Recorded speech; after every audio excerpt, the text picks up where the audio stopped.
Hey y'all, it's Thursday and today we're going to be reading chapter 22. But before I start, a couple of things. Number one, I posted this morning in Google Classroom the answer key. There's Max barking at some other dog that's barking. Anyway, Max, stop that noise.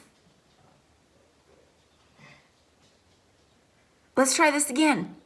So today we're going to be reading chapter 22 and a couple of things. First of all, I posted in Google Classroom the chapter 20 key for Tuck Everlasting packet. Please make sure that you check your chapter 20 packet with the chapter 20 packet that I posted for you. If you didn't get that finished, you can actually copy my answers over. But listen, folks, I don't want you to make a habit out of doing that because that doesn't show that you're thinking. That just shows that you can copy over my answers, which I do not want you to do.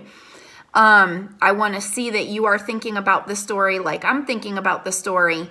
And then if you go through and you're checking and the things don't match up, then definitely change it and look at what I have written. If the things do match up but aren't exact, of course, they're not going to be exact because we don't think exactly the same way.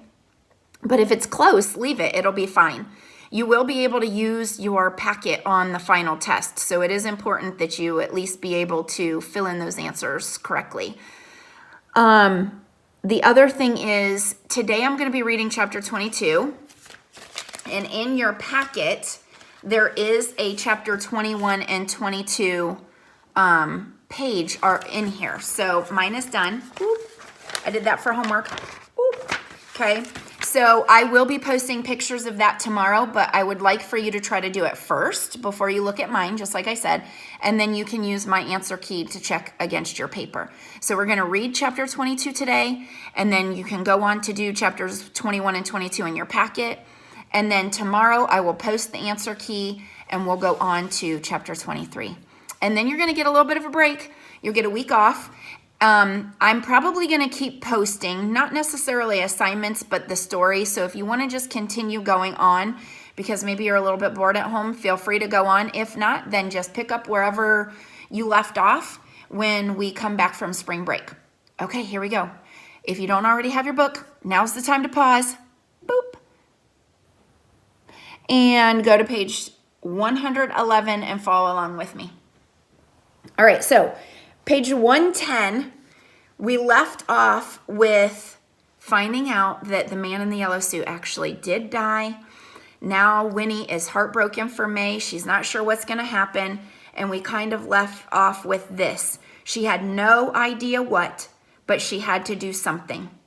May Tuck must not go to the gallows. And now chapter 22.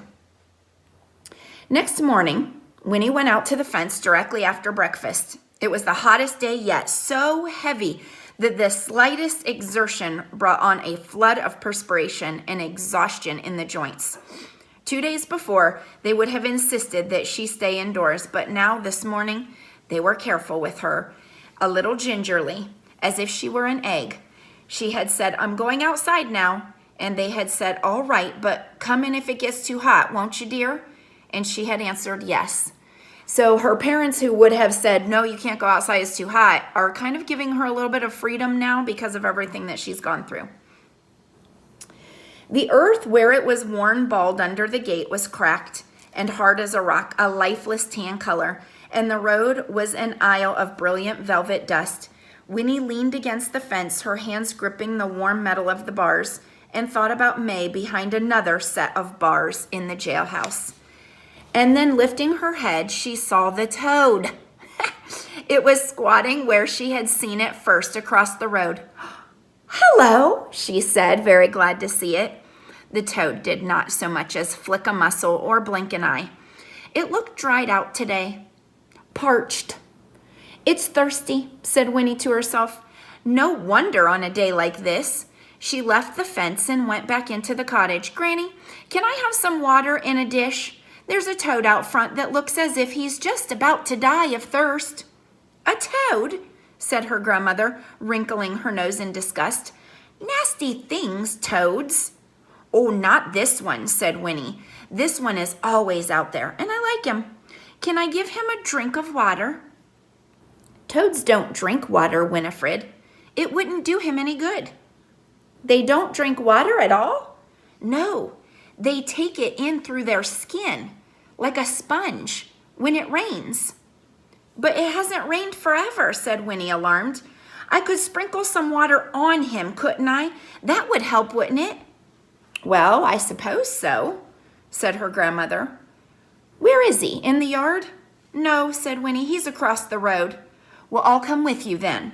I don't want you leaving the yard alone. But when they came out to the fence, Winnie, balancing a small bowl of water with enormous care, the toad was gone. Well, he must be all right, said her grandmother, if he could hop off. With mingled disappointment and relief, Winnie tipped the water onto the cracked earth at the gate. It was sucked in immediately, and the wet brown stain it left behind paled and vanished almost as quickly. I never saw such heat in all my life, said Winnie's grandmother, dabbing uselessly at her neck with a handkerchief. Don't stay out here much longer. I won't, said Winnie, and was left alone once more. She sat down on the grass and sighed. May, what could she do to set May free? She closed her eyes against the glaring light and watched, a little dizzily, as brilliant patterns of red and orange danced over her eyelids. And then, miraculously, Jessie was there, crouching just on the other side of the fence.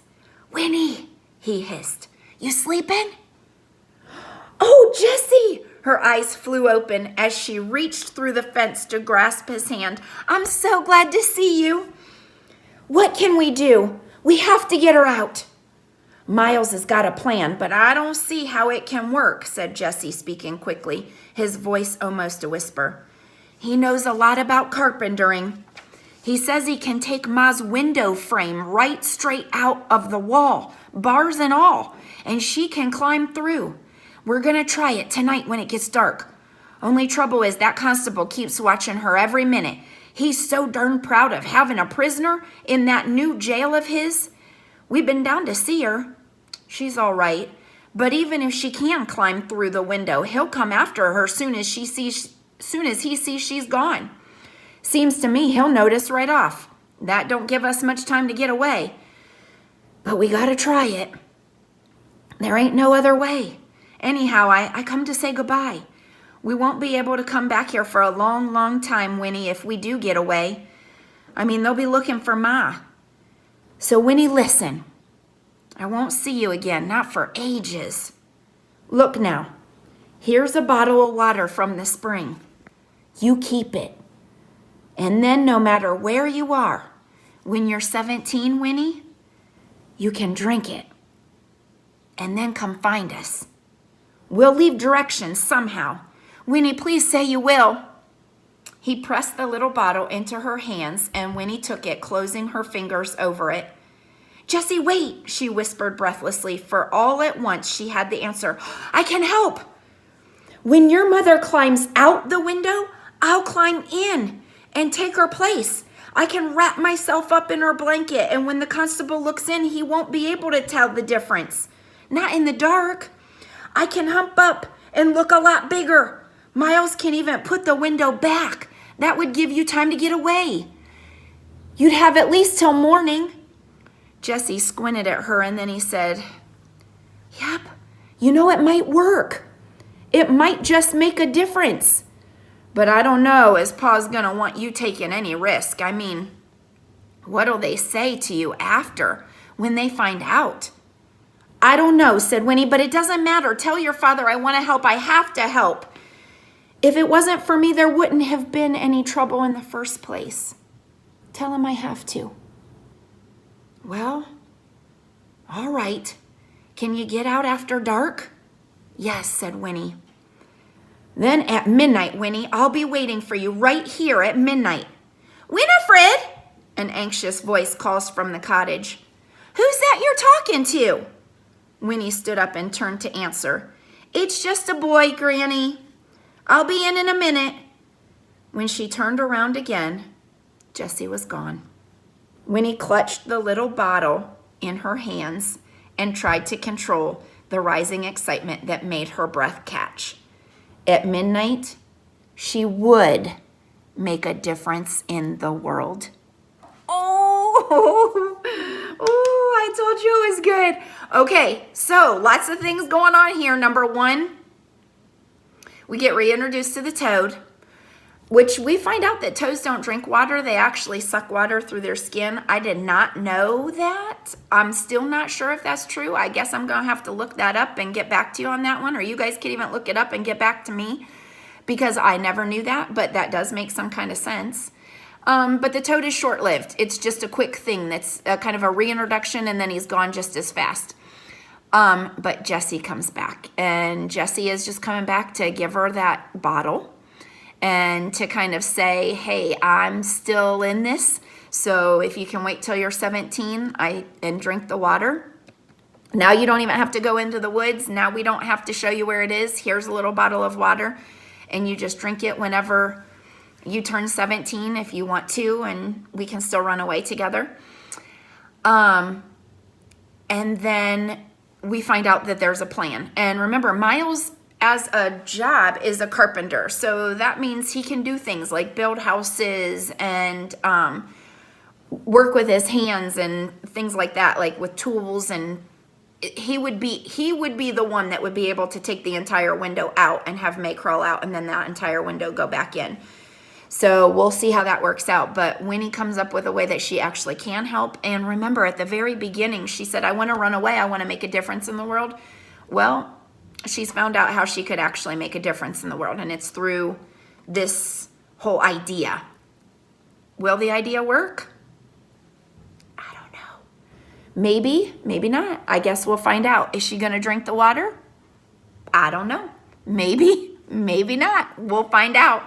So at this point, you can go on to chapters 21 and 22 in your Tuck Everlasting packet. And tomorrow I will put the answer keys up for that. And that's it for me today, guys. Hey, a shout out to a few people. And I actually wrote down your names because you know how I am about forgetting stuff. Shout out to Ryan for sending me a picture with his dog. I love that. Another shout out to Joey for sending me a picture of his work area. That was super cool too, since you guys kind of see my work area. Owen, shout out to you for sending me the picture of what you're doing while you're off, which the guitar and the video games is super cool. Shout out to Emily. She sent me pictures of the other cats that she has that she didn't get pictures of before, so that was cool to see those. And to Camille for kind of showing me a little bit of your workspace and letting me see your face. So send me pictures whenever you guys can. You can email them to me. That's great. And I will see you guys tomorrow. Same place. Maybe not the same time. We'll see. It seems like the times are always changing because YouTube takes a while to upload. But it'll be close. Anyways, tomorrow we'll go on to chapter 23, page 116. We'll find out what happens with Tuck Everlasting. And I will see you guys later. Hugs and kisses. Bye.